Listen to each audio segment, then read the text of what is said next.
La Commission africaine des droits de l'homme et des peuples, KDHP, dit suivre avec intérêt la situation au Togo, où le régime de Faure Gnassingbé, mu par le désir de la monarchisation du pays, verse dans un coup d'État constitutionnel. Les manifestations publiques pacifiques que veulent organiser la classe politique de l'opposition et la société civile sont systématiquement interdites. Une situation contre laquelle proteste la commission de loi.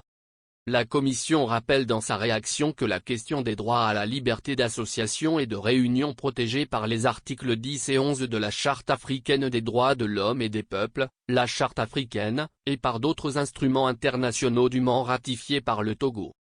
En effet, la Commission considère comme un recul la récente décision du gouvernement interdisant les manifestations des partis politiques et des organisations de la société civile prévues du 11 au 13 avril 2024 en vue de protester contre l'adoption, en première lecture par l'Assemblée nationale, le 25 mars dernier, d'un projet de loi de révision constitutionnelle devant faire passer le Togo d'un régime présidentiel à un régime parlementaire, indique le communiqué signé de l'honorable commissaire Rémy Ngoualoumbu, président de la Commission africaine des droits de l'homme et des peuples, commissaire en charge de la situation des droits de l'homme en République togolaise et rapporteur spécial sur les droits des défenseurs des droits de l'homme.